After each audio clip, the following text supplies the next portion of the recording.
बिस्मिल्लाहिर्रहमानिर्रहीम। पिछले कुछ सालों में उत्तर प्रदेश समेत भारत के अलग अलग राज्यों में गवर्नमेंट ऑफिशियल्स की तरफ से गैर मान्यता प्राप्त मदारिस को बंद कराया गया था। नोटिस भी इशू किए गए थे।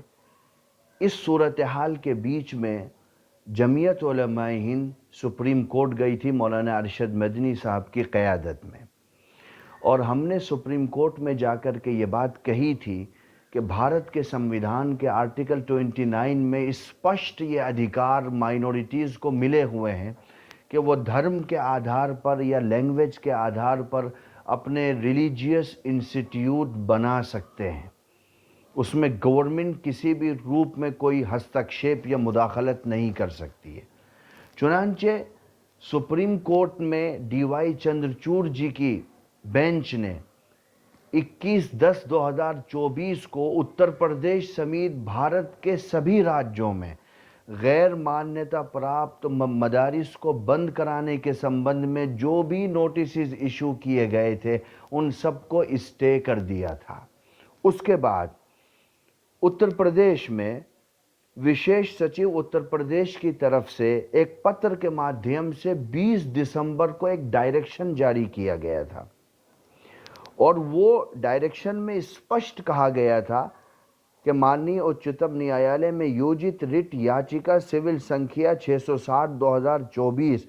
जमीयत उलमाए हिंद बनाम राष्ट्रीय बाल अधिकार संरक्षण आयोग यानी NCPCR, ये मामला सुप्रीम कोर्ट में विचाराधीन है और सुप्रीम कोर्ट इस पर स्टे कर चुका है। इसलिए विशेष सचिव उत्तर प्रदेश की तरफ से यह पत्र जारी करके तमाम राज्य में तमाम डिस्ट्रिक्ट के ज़िला अधिकारियों को ये निर्देशित किया गया था कि वो नोटिस जो पहले दिए गए हैं उन तमाम नोटिस पर फ़िलहाल रोक लगा दी गई है। सुप्रीम कोर्ट के जजमेंट के बाद और शासन के पत्र के माध्यम से डायरेक्शन के बाद अगर किसी भी जनपद में कोई अधिकारी मदरसे को गैर मान्यता प्राप्त मदरसे को बंद करता है या गैर मान्यता प्राप्त मदरसों को बंद करने का नोटिस देता है, जैसा कि अभी श्रावस्ती में हुआ है, महाराजगंज में हुआ है, बस्ती में हुआ है और उससे लगे हुए कुछ जनपदों में हुआ है, तो वो अधिकारी माननीय सर्वोच्चतम न्यायालय के स्टे के फैसले के खिलाफ तो जा ही रहा है, और साथ में शासन की तरफ से विशेष सचिव की तरफ से पत्र के माध्यम से 20 दिसंबर 2024 को जो डायरेक्शन जारी किया गया था उसके विरुद्ध भी जा रहा है। ऐसे हर अधिकारी का मैं तमाम मदरसों के लोगों से कहूँगा, ख़ासकर श्रावस्ती और महाराजगंज से जुड़े हुए जो लोग हैं, कि जो अधिकारी आपको नोटिस दे रहा है उसके नाम और पद की सही मालूमात लें और जमीयत उलमा हिंद उत्तर प्रदेश के ऑफिस तक पहुंचाएं, ताकि हम सुप्रीम कोर्ट में उस अधिकारी के खिलाफ कंटेम्प्ट पिटीशन फाइल कर सकें।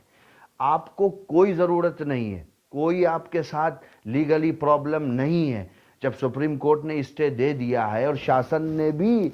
एक पत्र के माध्यम से डायरेक्शन जारी कर दिया है, तो एक जनपद का अधिकारी ये अधिकृत ही नहीं है कि वो आपके मदरसे को बंद करा दे ये कह करके कि आप गैर मान्यता प्राप्त हैं।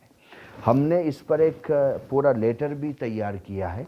आपको हमारे ऑफिस सेक्रेटरी साहब मुहैया करा देंगे। लखनऊ में जमीयत उलमा हिंद उत्तर प्रदेश का जो ऑफिस है वहाँ से आप वो लेटर ले सकते हैं और अधिकारियों को दे सकते हैं। उसमें मैंने सुप्रीम कोर्ट का जजमेंट की कॉपी भी लगाई है, इस डायरेक्शन की भी कॉपी लगाई है। मैं समझता हूँ कि इंशाअल्लाह इस लड़ाई में हम जमीयत उलमा हिंद उत्तर प्रदेश के सदर मोहतरम की क़यादत में मजबूती के साथ आगे बढ़ेंगे और कानूनी तौर पर हर प्रॉब्लम को सॉल्व करेंगे। अल्लाह ही हमारा हामी व नासिर है।